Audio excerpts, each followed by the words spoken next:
Hi! Alam niyo ba kung anong uso today or nowadays? Kaya gusto ko makiuso din. Kasi ang tagal kong iniisip kung ano ang dapat kong gamitin or dapat kong pag-usapan sa aking YouTube channel. And for a long time, I've been thinking, what would be my topic? So, mas naisip ko ang mga social issues na pag-uusapan natin. Okay? So, kasi ilang years na rin na monetize tayo, but I really don't have any content. Kung ano-ano na lang ang ina-upload ko, kung ano-ano lang kinukuha ko sa din sa kung saan-saan at yun ang ina-upload ko. So, I've decided na sige, pag-usapan natin ang mga social issues.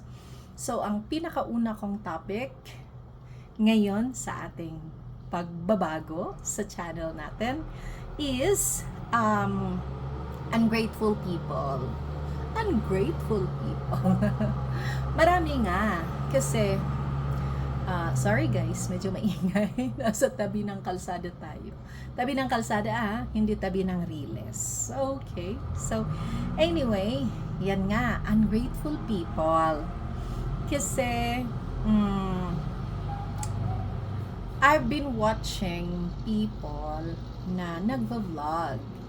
Vloggers. But, even in real life, napapansin ko yung mga pareho sa nangyayari ngayon sa mga famous Filipino vloggers natin. Tulad nila Katekram, Pugong Biyahero, Kalingap.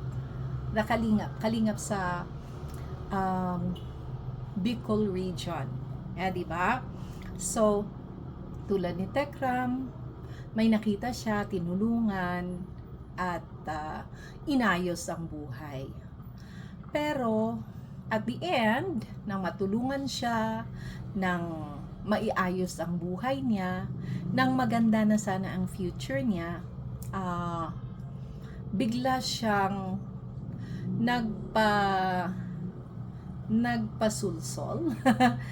Bigla siyang, he changed much. Naging arrogant siya. He started not listening to Katekram and Katekram's family.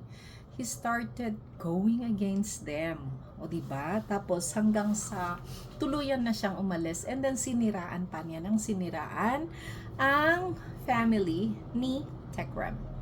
So, bakit ganon ang nangyayari? And here comes Kalingap Rob also. Kuya Val Santos Matubang and Kuya Rob, the Kalingap family. So, hindi lang isa ang umalis sa kanila, na umalis na nga, siniraan pa sila. And, you know, the worst thing is, ipinatulfo pa. Diba? Imagine that, kinuha ka sa tabing dagat, ang bahay mo is, as in walang, hindi mo masasabing bahay kasi tagpi. So, how would you call that house? And hindi mo masasabing bahay talaga. Pati mga gamit is it's not a decent place to live. Then pinabahayan. Okay? Pinaaral. After that, ipatulfo ka. Pinatulfo si Kuya Val. And anyway, to cut the story short, sobrang siniraan sila. Pero the Kalinga family still continued to, of course, they stopped supporting them kasi ayan, may mga nagsusupport na sa kanilang iba na gusto silang siraan. Gustong siraan ang Kalinga, right? And they stopped, pero andun pa rin yung kay Kalingap Rob na gusto niya na talagang sinabihan niya yung mga bashers ng family na to na tigil niya na, stop. Ayan. So, may malasakit pa rin siya sa pamilya. And here comes then si Ruel. It's actually what's the title? What's his channel's title? Pinoy in Equatorial Guinea. So, Pinoy in Equatorial Guinea, isang taga Nueva Ecija who worked in Equatorial Guinea, and he helped. Actually, he started vlogging there, and he started helping the locals, and he even brought families here in the Philippines to help sana sa education nila. Unfortunately, sobrang nakakagalit ba, or it's very sad kasi kapwa natin din Pinoy ang nagsulsol sa mga family na ito na magalit kay Ruel.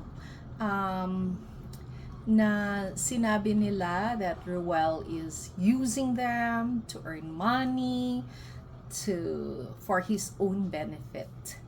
Na the truth or the fact is that, well, masasabi natin, yes, binavlog niya, so definitely he has to save or get a little bit from the earnings para din sa family niya. Hindi lahat ibibigay niya. So, it's a give and take relationship, diba? So, he will vlog this family, and ganyan yung mga charity vloggers natin. They vlog the family, and at the same time, they give a percentage of the vlogs earning or the videos earning sa mga binavlog nila. So, I think that is very clear and very understandable naman, di ba? Pero bakit ang mga tao, kapag tinulungan, umangat konti, nakatikim ng konting ginhawa, and they change, di ba? Nagbabago sila, they change. And the worst is, sila nga ang mga tao na masasabi natin ungrateful na sila. They will hurt the person who helped them, and yeah, it's too much na hindi lang sa iiwan nila, but ang gusto nila is ibagsak nila ang tao na tumulong sa kanila. And why do you think that these things are happening? Okay? Why? Yeah. So, sa pagre-research natin, I found out that, okay, so dito, one reason is familiarity reduces appreciation. Kapag very familiar na ang isang tao sa tumutulong sa kanila, na babawasan ang respeto or yung appreciation nila. Okay? And yun, mag-uumpisa na ma-develop din yung entitlement. Oh my gosh, right? So, hindi ko maintindihan. Is it easy to reduce gratitude? Napakadali ba nakalimutan yung ginawa ng isang tao sa'yo na mabuti and talikuran mo na lang? It's so sad, but according to research, nangyayari talaga. And as a mother, me bilang isang nanay, lagi kong sinasabi sa mga anak ko na be thankful, be grateful, kahit sa mga very small things na ginawa sa iyo. Okay? Look at the good thing. Hindi yung pangit ang titingnan natin sa isang tao. So, even let's say, yung mga taong nakapaligid sa atin, sabi ko nga sa mga anak ko, kasi we came from poor family. Ang grabe ang hirap ko. Grabe yung ginawa ko. Paghihirap namin to survive. So, how I raised my kids, grabing hirap. And yun yung sinasabi ko sa kanila na kahit munting bagay, yung pagbigay nila sa inyo ng food, pinatikman kayo ng apple, or you should be very thankful of that. Huwag niyo nung titingnan yung hindi magandang ginawa ng isang tao sa inyo, kundi ang tingnan nyo is yung magandang ginawa nila. Well, yan. Anyway, going back sa topic natin, another reason is bakit sila nagiging ungrateful, and then bakit sila nagiging enemies na? Yung sobra parang galit na galit, right? So, bakit nangyayari yon? Well, andun na yung jealousy. So, when these people na tinulungan realizes na yung tumutulong pala sa kanila is better yung buhay niya pa rin kaysa sa kanila, andun yung jealousy. Alright? And then they will start comparing. Like, bakit pareho naman, kami naman ang binivideo mo? Bakit parang mas malaki ang napupunta sa'yo? Like that. So, ayun, lumalabas. Hindi naman lahat ng tinutulungan is ganyan, pero andun yung mga tao na sobrang ganun pala. What are we gonna call them? Hindi ko alam kung anong pwedeng sabihin sa mga taong katulad nila. So, may galit sa kanilang mga puso. O, diba? And nagko-compare na sila. Dahil nakikita nila na kahit tinutulungan sila, yung tumutulong sa kanila, mas maganda pa rin ang buhay niya. Kasi sila dumedepende na sa tulong. Hindi na sila nag-try hard also to strive and to improve their situation more. And dahil sa ganyan, nag-compare sila, namuo ang galit sa puso nila kasi bakit ganon? So that is according again to my research. Ayan. Now, the third one is, it says here, helping is not wrong.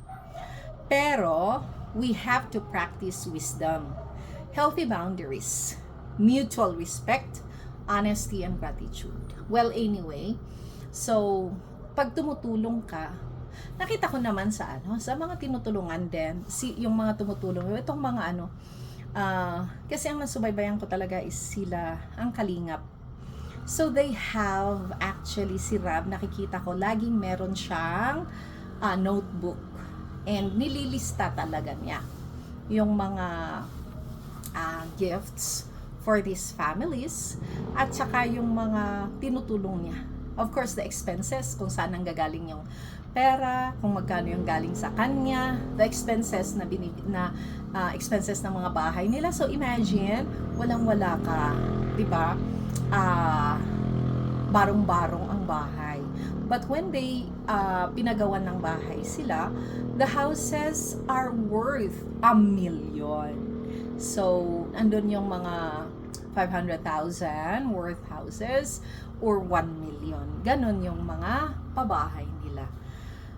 And won't they be that grateful kung meron silang ganong bahay after living for long time sa barong-barong, diba? But, they don't know. They don't know really, right? So, I think wisdom nga, practice wisdom. Paano kaya? As kapag mag-charity vlogger, you have to learn how to put healthy boundaries sa mga tinutulungan. Kasi yung tulad ni Ruel, yung Equatorial Guinea, actually, masyadong naging so close siya sa mga families, sa mga kids. It's like, minsan pinagsasabihan pa siya na ng mga viewers niya na babae mo yata, yung nanay ng mga bata na Africans na tinutulungan niya. Or kahit na yung sa kanya is parang mga kapatid lang, gusto lang niyang tulungan sila.